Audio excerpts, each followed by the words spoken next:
हाँ 50 साल इनका बाप आ रहा है। कोई नहीं आ रहा। अभी ये नहीं पता देश की जनता जाग जाएगी ना।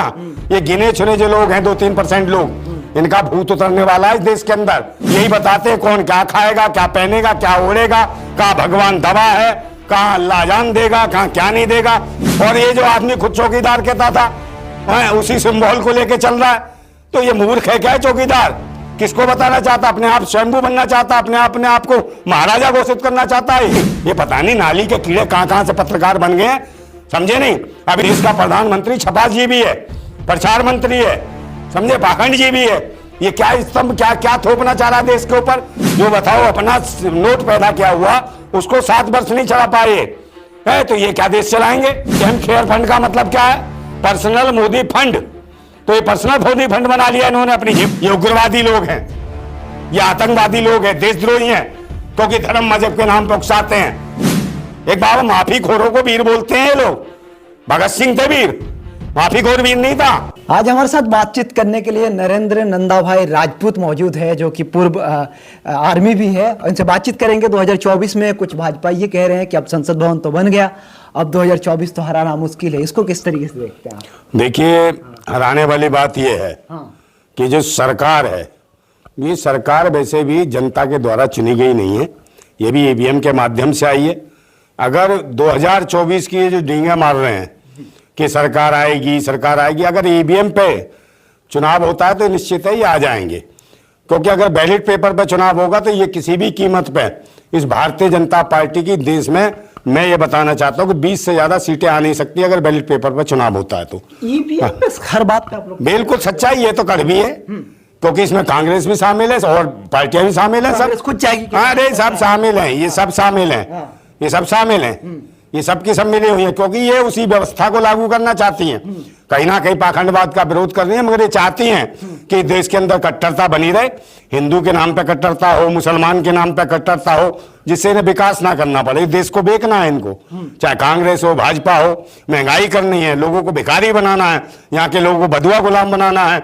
वही स्थिति लानी है जो पहले ये चाहते थे कि जिस प्रकार से जो ये मनुवादी स्थिति की जो बात करते हैं कि मनुवादी, वैसी तरीके ताली थाली बजाओ, पूरे दिन यह काम करेंगे लोग बाड़ों से निकल के, और फिर उसके बाद क्या होगा? ताली थाली बजेगी और फिर सबको खाना दिया जाएगा, वो स्थिति होगी।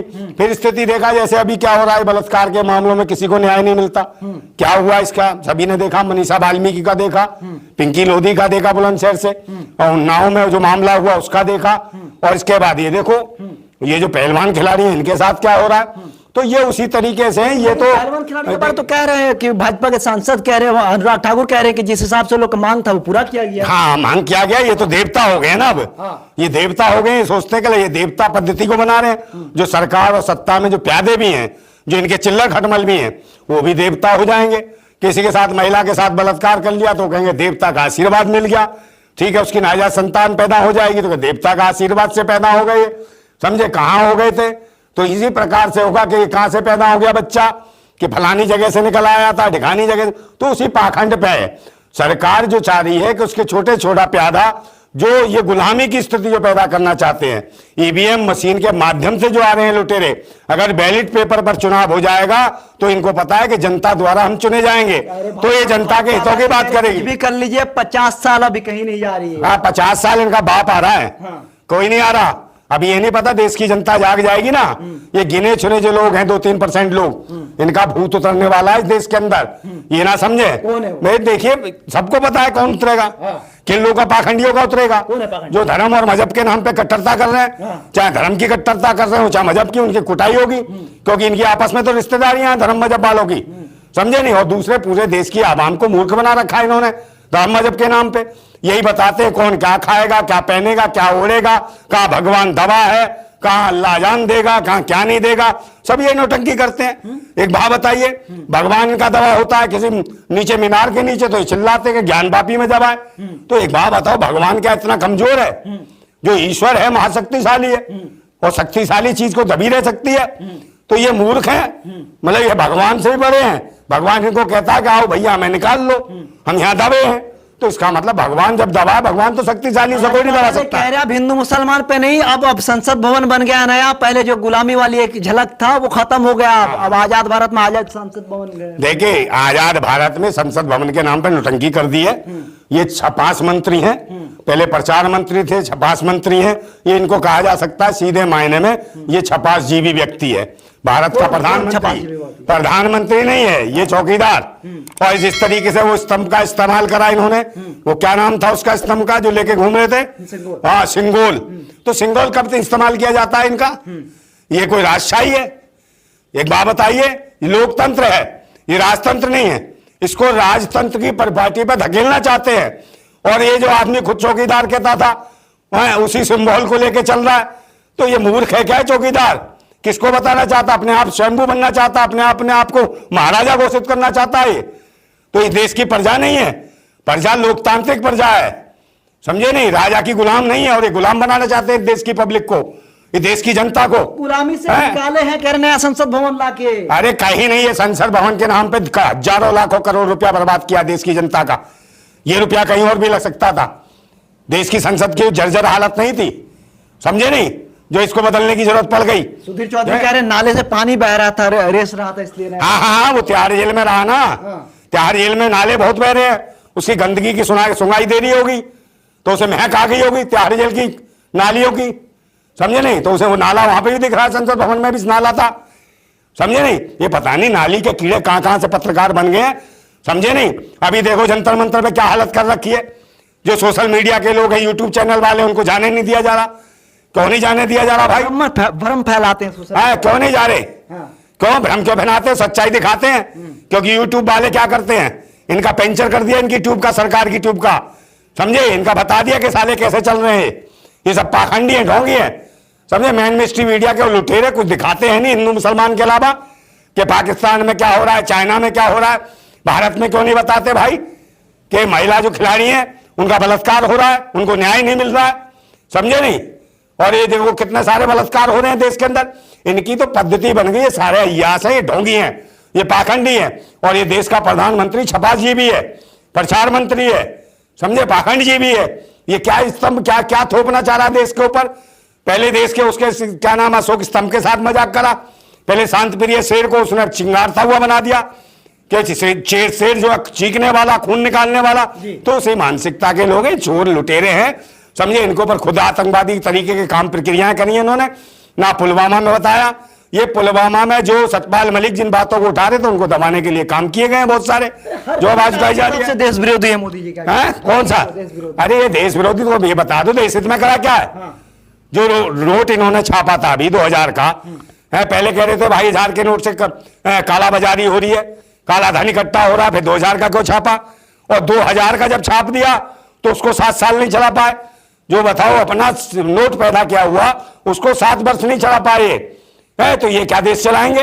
अपने द्वारा इनके निर्णय खुद फेल हो जाते हैं अपने आप। इन्होंने कहा तिल काने कानून लाए, उसमें कितने 800 पौने 900 है किसानों को शहीद करवा दिया, मरवा दिया, समझे? उसके बाद फिर वो कानून वापस लिया।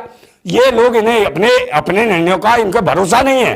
ये ढोंगी है, पाखंडी है और अनपढ़ है, शिक्षित है। एक पहला प्रधानमंत्री है जो कहता है मैं चौकीदार हूं, समझे? 8.5 हजार करोड़ के प्लेन से उड़ता है, हवाई जहाज से, पर्सनली प्लेन है।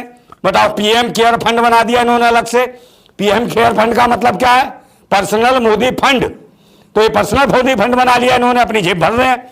इनसे कोई हटाने की बात पूछ रहे तो उसकी ऐसी तैसी कर देते हैं, समझे? उसके पीछे पड़ जाते हैं, क्योंकि इसमें मिली भगत एक की नहीं है, सत्ता की भी है और विपक्ष की भी है। सबसे सत्ता भी सही नहीं, विपक्ष भी सही नहीं, तो कैसे ठीक होगा? देखिए, इसके लिए क्रांति करनी पड़ेगी, जागरूक होना पड़ेगा देश की जनता को। अब ये देश की जनता खुद आए, खुद विरोध करे ईवीएम मशीन का। बैलेट पेपर पर चुनाव होना चाहिए देश के अंदर, और बैलेट पेपर पर होगा तब इन्हें पता चलेगा आपकी भागीदारी का, तब इन्हें आपकी जरूरत पड़ेगी, तभी आपके लिए काम करेंगे। इन्हें पता भी मैनेज कर लो आपस में, सब पार्टियां मैनेज कर रही हैं, कोई ऐसी पार्टी नहीं जो मैनेज नहीं कर रही है। जिसकी जैसी औकात है वैसे बांट लिया जाता है, मगर जनता के हितों की जब बात आती है तो कोई नहीं आता। चाहे नोटबंदी का मामला हो, चाहे कोरोना काल का मामला हो, चाहे जीएसटी का मामला हो, कहीं नहीं आता। इस सरकार में जीएसटी किन चीजों पे लगी है? कपड़े पे, लत्ते पे, खाद्य पदार्थों पे, आटे पे, चीनी पे, नमक पे, और नमक पे, नमक किस पे? जिसके लिए देश के शहीदों ने, क्रांतिकारियों ने एक आंदोलन किया कि हम अपने देश का नमक बनाएंगे और देश के लोग नमक से रोटी खा लेंगे। मगर स्थिति ये हुई कि उन क्रांतिकारियों ने देश को नमक को लेके आए, बनाया, तैयार किया, और ये सरकार ऐसी है उसी नमक पे जीएसटी लगा दी।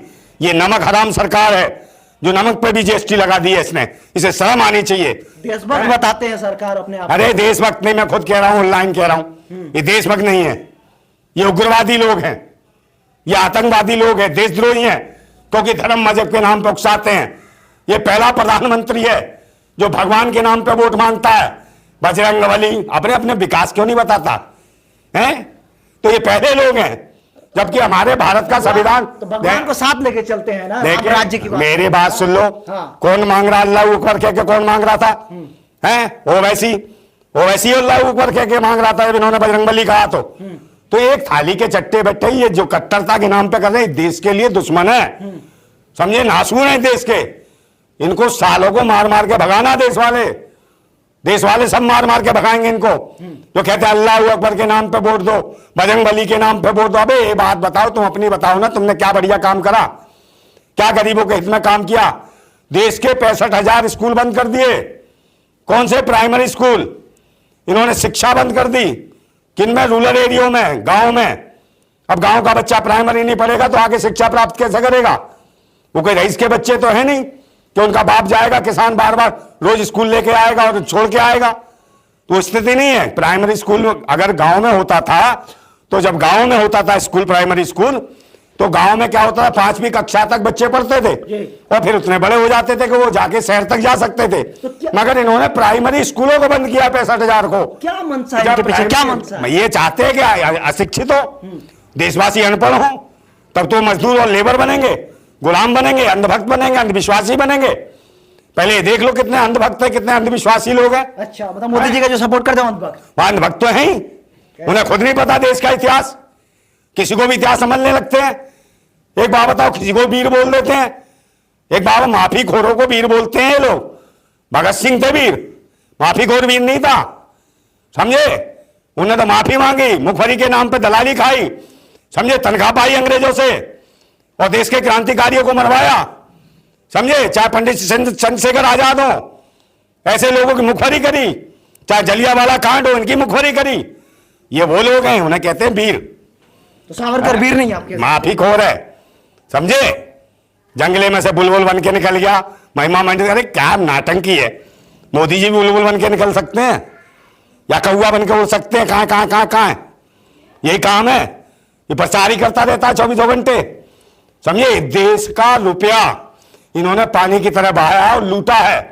और अगर सही सरकार आ गई देश के अंदर, किसी क्रांतिकारी व्यक्ति आ गया, तो इन सालों की सबकी धज्जियां उड़ा देगा, चाहे पक्ष हो चाहे विपक्ष हो। ये सब धर्म मजहब के नाम पे नौटंकी चाहते, चाहे कांग्रेस हो, भाजपा हो, सपा हो, बसपा हो, जितनी पार्टियां हैं, ये सब दुकान चला रही हैं, राष्ट्र हित में कोई काम नहीं कर रही है।